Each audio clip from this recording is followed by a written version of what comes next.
A'udzubillahiminasyaitonirrajim. Bismillahirrahmanirrahim.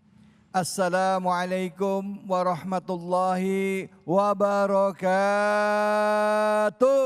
Waalaikumsalam warahmatullahi wabarakatuh. Bu, Ya, sehat? alhamdulillah. Kelihatan mukanya ceria. Alhamdulillah. Alhamdulillah hari ini kita bisa ketemu semua silaturahim dalam program kesayangan kita Cahaya Hati Indonesia. Pertama-tama mari kita panjatkan puji syukur atas kehadirat Allah Subhanahu wa taala. Tidak lupa kita berikan salawat dan salam kita kepada junjungan kita manusia yang mulia Nabi besar Muhammad sallallahu alaihi wasallam beserta keluarga, sahabat dan umatnya yang setia hingga akhir zaman. Bu, Bu, kalau ada ngelihat orang yang berlaku tidak adil, kesel nggak? Bu, Bu, kesel apa kesel? Marah nggak? Kalau suami nggak adil, marah nggak? Marah. Kalau suami nggak berlaku adil sama istri pertama sama istri kedua, marah nggak? Satu. Melihatnya langsung istri pertama istri kedua. Jangan berpikir Pak. Betul apa betul? Betul.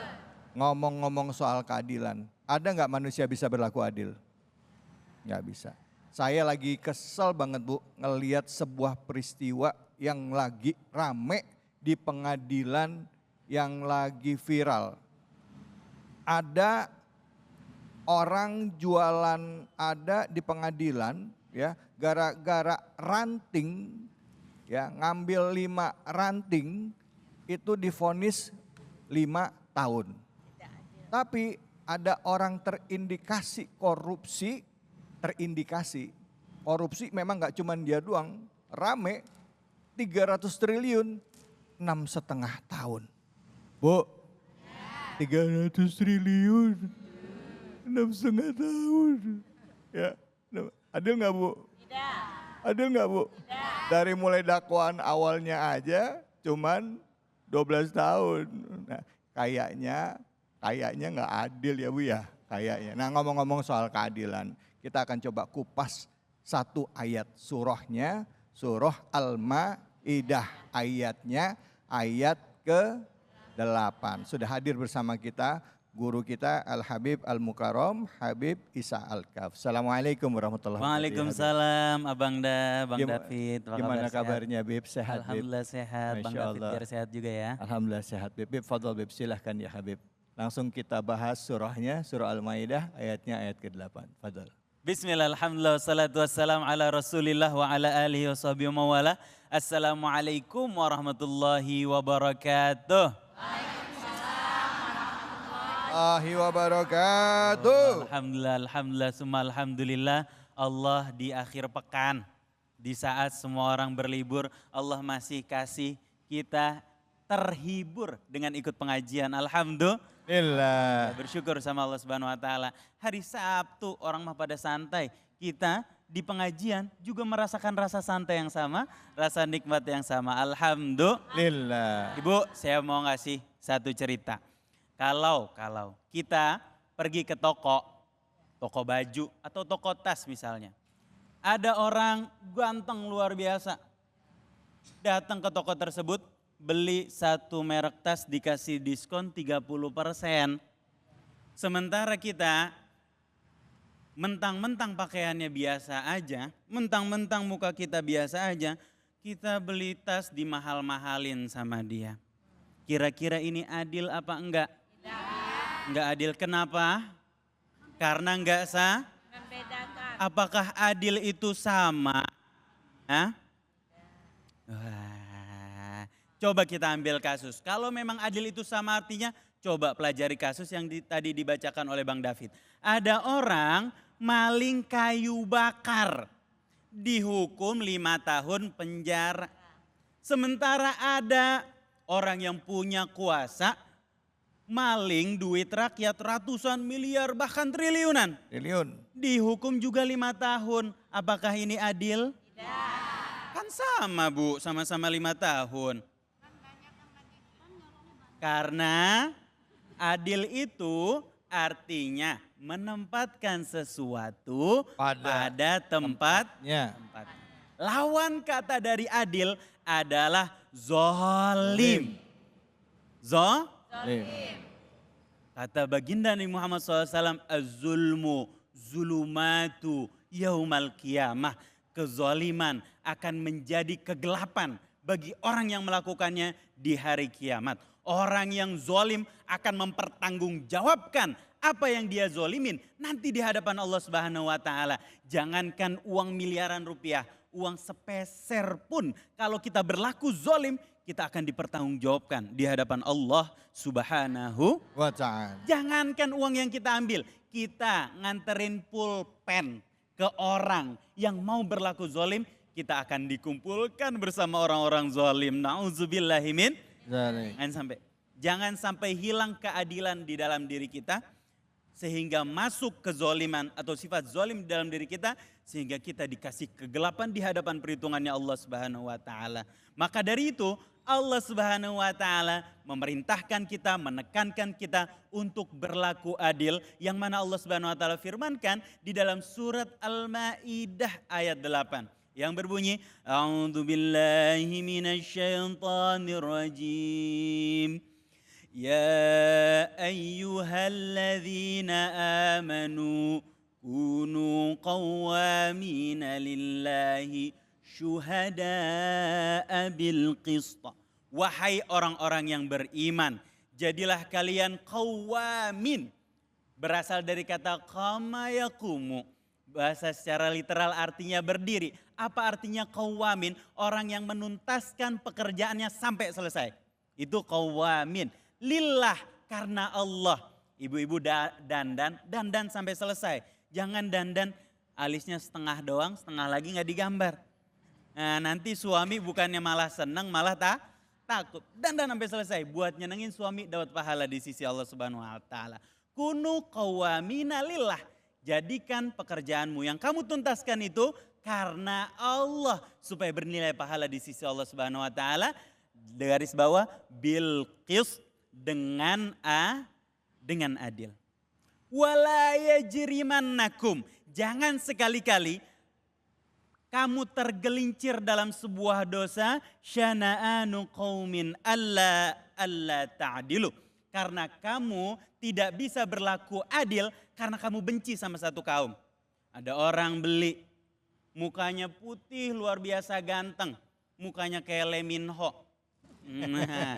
Wah, ganteng luar biasa. Kita ucapin assalamualaikum, selamat datang, abangda mau beli apa, kita sediain minum. Sementara ada orang lain mukanya hitam, kucel, kumal.